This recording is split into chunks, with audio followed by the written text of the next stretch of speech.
Wie door de mistvlarden rond de Golden Gate Bridge bij San Francisco over de 101 Freeway naar het noorden rijdt, passeert bij San Rafael een onopvallend industrieterrein.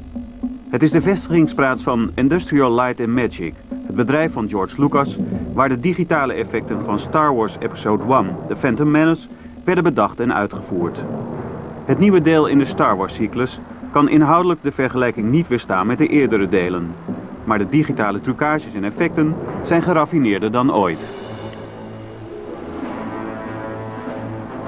De oorspronkelijk in Scheveningen geboren Jack Haye werkt al 12 jaar bij Industrial Light and Magic en was onder meer betrokken bij Jurassic Park, Mars Attacks, Jumanji en Star Trek.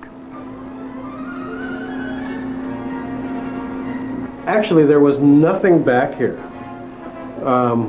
There was a blue screen back here, and all of this is digitally generated. This is one of the sets that I built.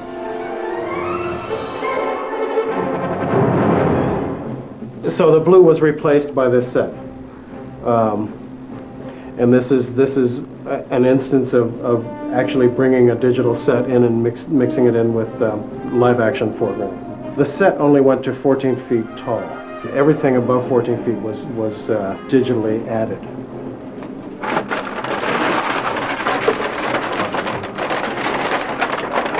I have one piece of one of the drawings left, but it's like any other architectural drawing. This is a layout for the floor in the hallway of the Naboo Queen's Palace, and it has all of the dimensions built in and the specifications for the colors and the shapes and everything like that, and you just build it up exactly as you were building up a building, really.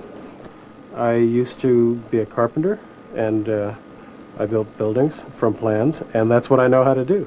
Mm-hmm. And so I use that same approach here.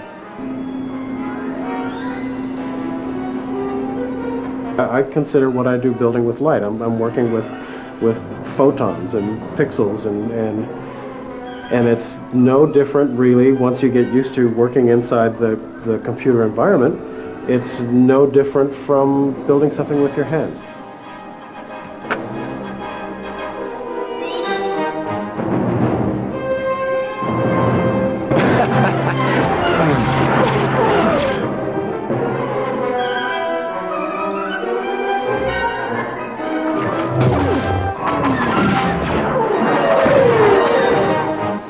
I would say that there were new things that we tried with this film everywhere in this film. I mean, For example? For example, Jar Jar himself.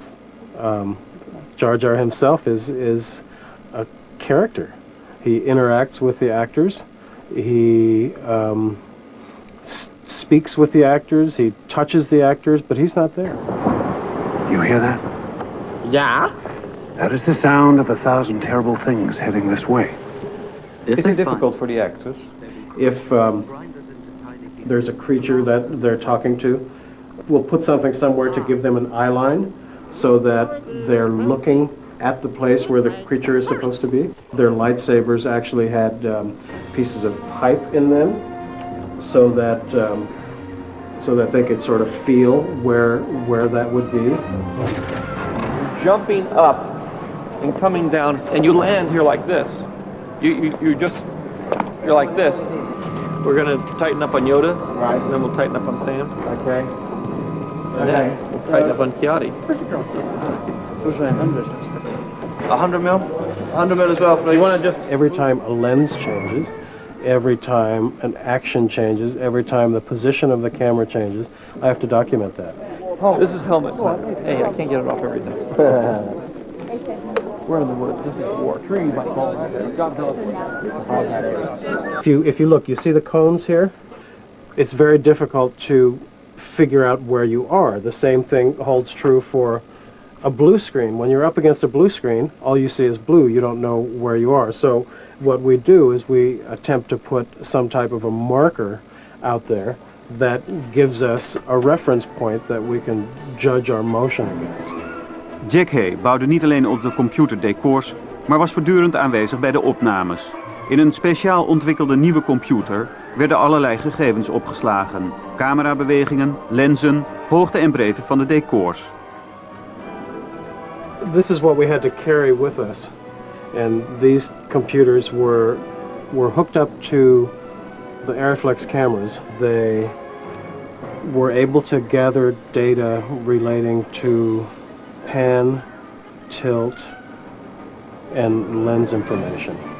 Because when we come back here, we have a piece of film, Yeah. right? And the piece of film just shows a couple of guys fighting and some stuff happening in the background. Nobody knows what that is, right? So somebody has to go through that piece of film, and they have to match the motion of the camera. When they match the motion of the camera, the digital background will be stable against the action. If it's not matched, then the digital background will be sliding all over the place. If you look very carefully at this console and the other console, you'll see that they're not quite perfectly matched yet.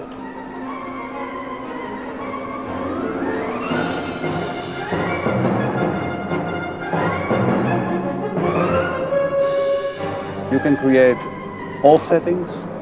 A building or a room such as this one, it seems simple, but if you begin to analyze it, it actually is very complex.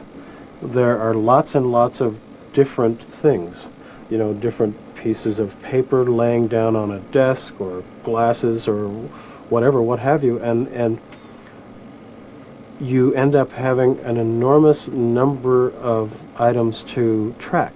Nature is also very difficult to do, you know, for instance, doing a forest or a tree, you know, because you can't, it's not like having an army of droids that are all the same.